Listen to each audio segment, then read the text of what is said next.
उसने लोन लिया, आज की डेट पे लोन लिया और उसको 4 साल के बाद इंस्टॉलमेंट पे करनी है और वो कितनी इंस्टॉलमेंट थी, 72,000 is actually the amount that I have to repay. It is not 16 lakhs that I have to repay. It is 20,72,000 क्योंकि इस टाइम का इंटरेस्ट भी तो जुड़ेगा. बट यहाँ पे उसने क्या बोला है, उसने अभी पेमेंट नहीं करी, उसने पेमेंट करी है 4 साल के एंड में. 4 साल के एंड मतलब मुझे 3 साल के at R is what 14% and year is changing 1 2 3 and 4. So here what is the amount that is given to me. सबसे पहले उसने बोला है 5,000 आज. अमाउंट या तो इतना अमाउंट मुझे आज दे दो या फिर मुझे 1 साल के बाद 14% आर पे दे. तो मुझे क्या निकाला मैंने, इससे मेरा क्या फायदा हुआ, इससे मेरा ये फायदा हुआ कि मुझे समझ आए कि प्रेजेंट वैल्यू तक. ओके, सो आपने जंप मार के 15 साल तक आए, उससे बाद आपने 1 साल के बाद आपको एन्युटी शुरू हुई जो कहाँ तक गई, 17th ईयर में भी मिली, 18th ईयर में मिली और फाइनली करते करते 20 ईयर एन्युटी. मतलब इसको मैं मल्टीप्लाई करूंगी CVF फॉर 7,5 years कितना आएगा 1.40. सो ये अमाउंट कितना है मेरे पास, ₹58,152. Now this is the amount that we have at the end of 15th year. Now let's have a look at another very important question from the chapter of time value of money. और इसके बाद I hope that you will have a clarity on how to solve questions because we have covered almost every aspect of the question. Can be covering the future value, present value, CVF and not just 8 step but 3 level step also. Okay, so let's start with it. Now this question says एक 20 लाख का plant था that has to be bought by Mr. A. Now what happened is 20 lakh में से उसने बोला is to be financed by giving a down payment of 20%. 20% उसने down payment दे दी है. अब रिमेनिंग उसने क्या लिया है, लोन. ये लोन लिया है उसने 9% पे and at the same time they are saying that the loan जो हमने मिस्टर ए को पे बैक करना है वो उसको 8% इक्वल इंस्टॉलमेंट्स में पे बैक करना है 4 years from now. Beginning 4 years from now मतलब at the end of 4th year उसको फर्स्ट इंस्टॉलमेंट अपना जो भी उसने लोन लिया है उसको वापस करना ही पड़ेगा. ठीक है. What is the size of the annual loan installment, annuity का साइज बताना है. ठीक है. सबसे पहली बात तो ये है कि आप यहाँ देखो उसने आज एक प्लांट लिया. सबसे पहले time if we make the let's do this by first making the timeline. अगर मैं टाइमलाइन की बात करूं तो मैं 0 ईयर पे थी. उसने लोन लिया, आज की डेट पे लोन लिया और उसको 4 साल के बाद इंस्टॉलमेंट पे करनी है और वो कितनी इंस्टॉलमेंट पे करनी है, 8 इक्वल इंस्टॉलमेंट्स. तो क्या 8 तक जाएगी, नहीं, टोटल कितना जाएंगी 12 तक. ये जो टाइमलाइन है ये कितना होना चाहिए, 8 इंस्टॉलमेंट्स का होना चाहिए. इसलिए ये नहीं बोला कि 8 तक जाएंगी. These are installments that are 8 installments and they're starting from 4 years. तो मतलब वो कहाँ तक जाएंगी, 12 इंस्टॉलमेंट्स तक जाएंगी. अभी हम कितने पे थे, 0 पे. तो अगर मुझे इसकी फ्यूचर वैल्यू चाहिए, सबसे पहली बात जो हमें देखनी की एक्चुअली कितना अमाउंट का लोन लिया है ये तो नहीं पता. इक्वल जो अमाउंट का लोन लिया है वही तो एक्चुअली पे बैक करना है इन 8 इक्वल इंस्टॉलमेंट्स. तो 20 लाख में से उसने 20% तो पे कर दिया. तो कितना एक्चुअली आज की डेट में प्रेजेंट वैल्यू है मेरी 16 लाख. मैंने कितने का लोन लिया था, 16 लाख का, मुझे वही वापस करना है. ठीक है. बट वो कितना तक जाएगा, 3 साल के एंड तक, 3 years के एंड तक कितना हो गया 1.295. तो ये कितना बन गया मेरा 20,72,000 is actually the amount that I have to repay. It is not 16 lakhs that I have to repay. It is 20,72,000 क्योंकि इस टाइम का इंटरेस्ट भी तो जुड़ेगा. उसने लोन लिया, आज की डेट पे लोन लिया और उसको 4 साल के बाद इंस्टॉलमेंट पे करनी है और वो कितनी इंस्टॉलमेंट उसकी वैल्यू से मल्टीप्लाई करना पड़ेगा. और मैं कहाँ पे पहुंची हूँ, फ्यूचर वैल्यू पे, जो कि मेरी कितनी होगी 20,72,000.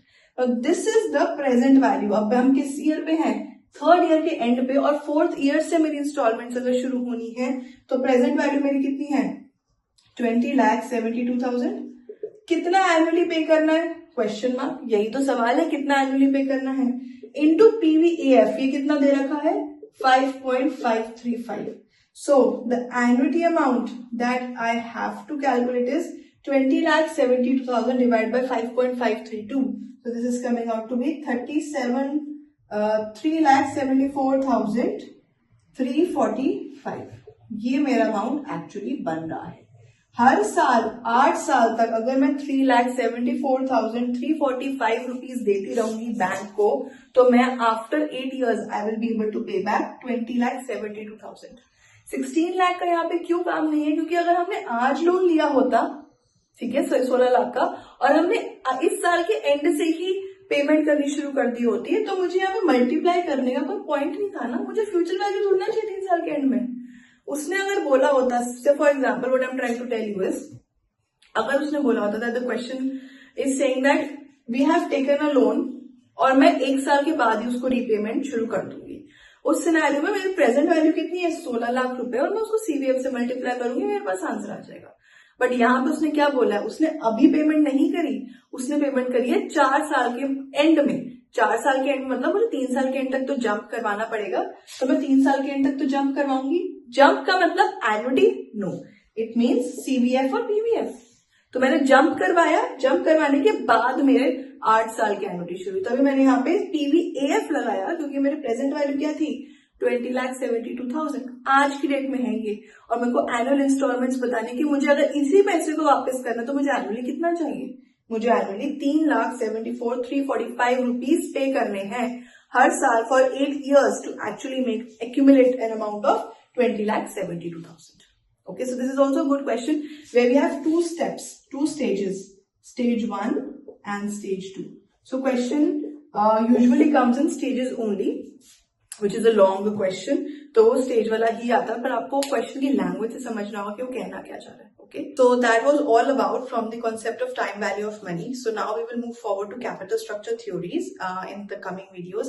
I really hope that these questions will give you an idea of how to do this, what is the difficulty level of question that usually comes in the paper, and you're able to solve it and learn from it. So now let's have a look at another question that focuses on time value of money. Okay, so यहाँ पे क्या question बोल रहा है कि if a debtor has to pay 5,000 today, 6,000, 7,000, 9,000 and 10,000 at the end of year 1, 2, 3, 4 respectively, what is the minimum amount the person should accept today? आज की date में वो बंदा क्या अमाउंट एक्सेप्ट करे कि वो ओके हो जाए? अगर डेटर उसे 5,000 आज देता है, 6,000 1 साल के बाद देगा, 7,000 2 साल के बाद देगा, 9,000 3 साल के बाद देगा, 10,000 4 साल के बाद देगा, वो क्या अमाउंट के लिए एक्सेप्ट कर लेगा? ठीक है, this is the question that the question is saying. Now सवाल ये उठता है कि यहाँ पे हमें करना क्या है, और ये हमें ऑलरेडी क्वेश्चन में वैल्यूज दे रखी होंगी. ठीक है, नाउ आज की सबसे पहली बात तो ये है कि उससे पूछा क्या है, what is the minimum amount of a person should accept today. आज की डेट में क्या मिनिमम अमाउंट एक्सेप्ट करना चाहिए? इसका मतलब हमें क्या चाहिए? टुडे का मतलब वो क्या बोलना चाह रहा है? मुझे प्रेजेंट वैल्यू निकाल के बताओ. Simple and straight answer. That if they are saying that I want to know what is the value today, that means I want to know the present value. So यहाँ पे accept today का मतलब क्या है? Present value number 1. Number 2, जो भी इन सब values की प्रेजेंट वैल्यू होगी वही तो मिनिमम अमाउंट हम एक्सेप्ट करेंगे. Getting my point? हमको मिनिमम अमाउंट क्या एक्सेप्ट करना है जो इन सब की, वो क्या कह रहे हैं, या तो मिनिमम अमाउंट आज दे दो, या फिर 5,000 रुपए आज दो, 6,000 रुपए 1 साल के बाद दो, 7,000 रुपए 2 साल के बाद दो, 9,000 रुपए 3 साल के बाद दो, 10,000 रुपए 4 साल के बाद दो. तो आप एक कब सिचुएशन एक्सेप्ट करोगे? जब जो इनका अमाउंट हमें मिलना है उन सब की present value is equal to what he will get today. वो मिनिमम अमाउंट उसे चाहिए जो फ्यूचर में जितनी भी वैल्यूज मिल रही है उन सबकी प्रेजेंट वैल्यू ऐड करके मेरे पास होगी. ठीक है, so how to start this question. सबसे पहली बात तो ये है कि हमें also R is given to be 14% and we are given these values. So हमें करना क्या है? सबसे पहले we have to start with writing the amounts. ठीक है, so amount, let's do it like this way. Amount, ठीक है, यहाँ पे क्या है? प्रेजेंट वैल्यू फैक्टर क्या आएगा, एंड फाइनल पेमेंट यहाँ पे कितनी होगी ये लिख देते हैं. ठीक है, at R is what? 14% and year is changing 1, 2, 3 and 4. So here what is the amount that is given to me? सबसे पहले उसने बोला है 5,000 आज. अगर 5,000 आज मिलने हैं तो प्रेजेंट वैल्यू फैक्टर में क्या आएगा? What is the present value of 14% at 0? It is 1. आज की डेट में तो वो वैल्यू वही रहेगी, so it is 1. So if I multiply this with this, what will I get? 5,000 here. Okay, next उसने मुझे क्या बोला? 6,000 रुपए eight the end of year 1. That means यहाँ पे क्या होगा? पीवीएफ 14,1. ठीक है, सो ये कितना हो गया? 6,000 into what is this value? This value 0.877 जो कि मुझे यहाँ पे दे रखी है. So I will multiply it and write down here. Then 7,000 into present value factor of 14% for 2 years. 2 years की पीवीएफ कितनी दे रखी है? 0.769. ये यहां लिखूंगी. एंड फाइनली 7,000 के बाद क्या है? 9,000 for 0.675. This is PVF of 14% for 1 to 3 years. ठीक है. And then finally 10,000 into 0.592 for, that means PVF of 14% for 4 years. So where we will get the summation, जो final amount वो बनेगा वही एक्चुअली बंदे को चाहिए आज के डेट में, right? So let's multiply, let's have a look इसका आंसर, फाइनल आंसर क्या होगा. So now if we multiply the present value 6,000 into 0.877, this is somewhat giving to me 5262. ठीक है. Then we have 7,000 into 0.769. This is coming up to be 5383. The 9,000 to 0.675 is coming out to be 6075. And finally 10,000 into 0.592 is going to be 5920. Summation करें अगर इन तीनों का तो क्या value बनेगी हमारी? ये बनेगी 27640. सो आज की डेट में अगर एक बंदा अगर कोई डेटर उसको 267,640 देता है, या फिर वो आपको 5,000 रुपए आज देगा, 6,000 रुपए 1 साल बाद देगा, 7,000 रुपए 2 साल बाद देगा, 9,000 रुपए 3 साल बाद देगा और 10,000 रुपए 4 साल बाद देगा, तो भी इक्वल ही रहेगा. तो मतलब क्या है? या तो इतना अमाउंट मुझे आज दे दो, या फिर मुझे 1 साल के बाद 14% आर पे दे दो. तो मुझे क्या निकाला मैंने? इससे मेरा क्या फायदा हुआ? इससे मेरा ये फायदा हुआ कि मुझे समझ आए कि प्रेजेंट वैल्यू अगर मेरे को फ्यूचर टर्म्स की पता है तो वो मैं, अगर वो मुझे पे करने को तैयार है तो मैं वो एक्सेप्ट कर लूंगी, अदरवाइज ना करूंगी. ठीक है. So this is the minimum amount any person will accept today, और they will accept in this form: 5,000, 6,000, 7,000, 9,000 and 10,000. Okay, so this is the question that they're trying to portray here. ठीक है. So let's now move forward to some other questions. So now let's move forward to another question, which is a very nice question, very difficult one also. And इस तरीके के question अगर paper को difficult बनाना है सिर्फ तभी आते हैं, otherwise time value of money से बहुत डिफिकल्ट क्वेश्चन नहीं आता. The only thing is that you have to find out कि यहाँ पे एन्युटी लगाना है या फ्यूचर वैल्यू लगानी है या फिर प्रेजेंट वैल्यू का यूज करना है. So in this question, let's now first move with understanding what the question is saying, because every question में ना आप एक कोशिश किया करो, एक टाइमलाइन बना लो टाइम वैल्यू ऑफ मनी में. With that timeline, if it is a difficult one, it will help you to solve the question better. Okay. So here what the question is saying is, a 10-year annuity of 3,000 per year is beginning at the end of the current year. 10 साल की annuity बन रही है और 3,000 रुपए की बन रही है, मतलब हर साल 3,000 रुपए हमें कहीं पे जमा करने हैं. ठीक है. और वो इस साल के एंड से शुरू हो जाएगा. Normally that what happens. The payment of retirement annuity is to begin 16 years from now. Now एक एन्युटी ये थी जो 10 साल तक चलेगी, और उसके बाद उसने बोला एक और एन्युटी बनेगी जो कि रिटायरमेंट पे है. मतलब रिटायरमेंट में जैसे हमें पेंशन मिलती है वैसे मुझे मिलना चाहिए अमाउंट. तो another the payment of retirement annuity is to begin 16 years from now. उसकी पेमेंट हमें 16 years तक मिलनी शुरू हो जाएगी रिटायरमेंट एन्युटी की. The first payment is to be made received at the end of the 16th year and will continue for 20 years annuity. मतलब 20 साल तक हमें वो पर्टिकुलर अमाउंट मिलता रहेगा जो हमें 16 साल के एंड में मिलना शुरू हुआ है. ठीक है. And will continue for 20 years. If R is 7%, what will be the size of the retirement annuity? पूरा साइज बताओ रिटायरमेंट एन्युटी का क्या रहेगा.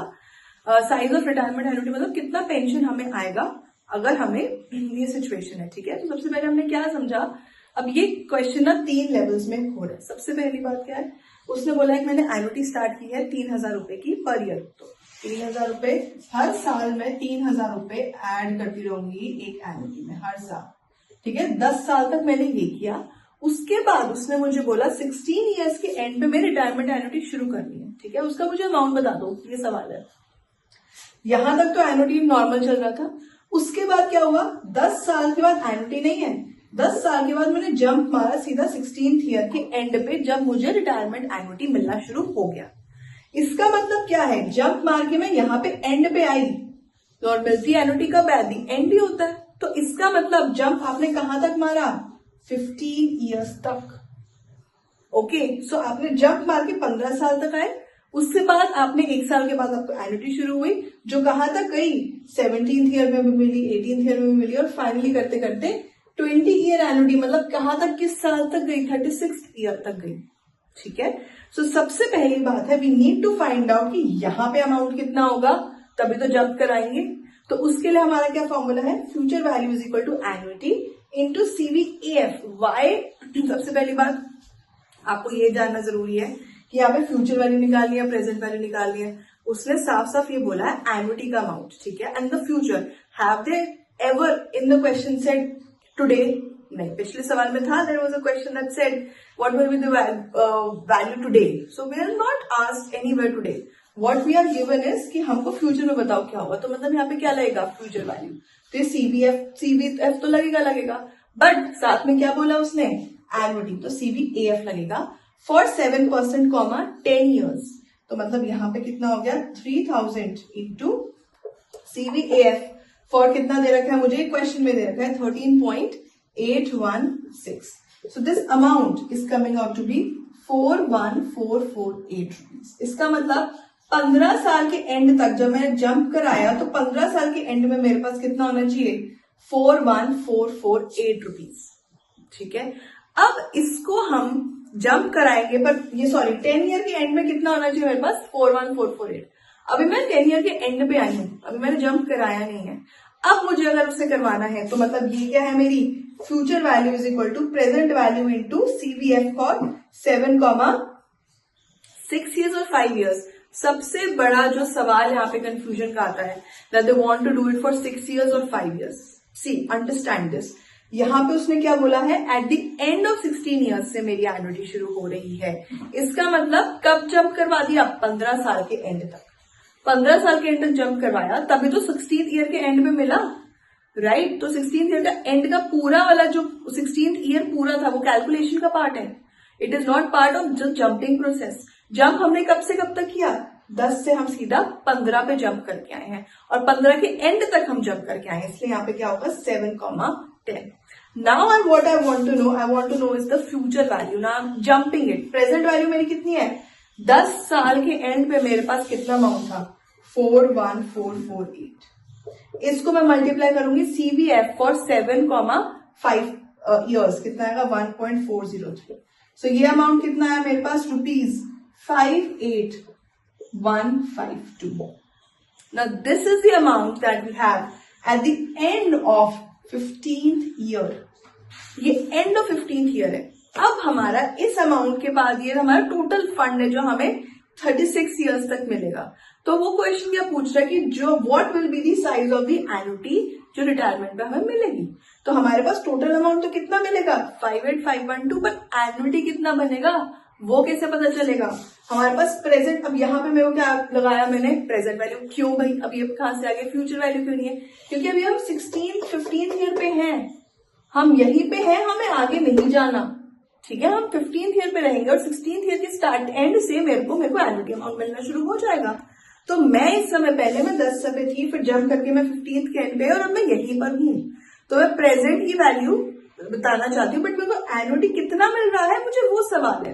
तो यहाँ पे मेरी प्रेजेंट वैल्यू कितनी है, 58152 इज इक्वल टू एनुटी तो निकालनी है, रिटायरमेंट एनुटी निकालनी है, is equal to question mark into PVAF for 7,20 कितना दिया हुआ है, 10.594।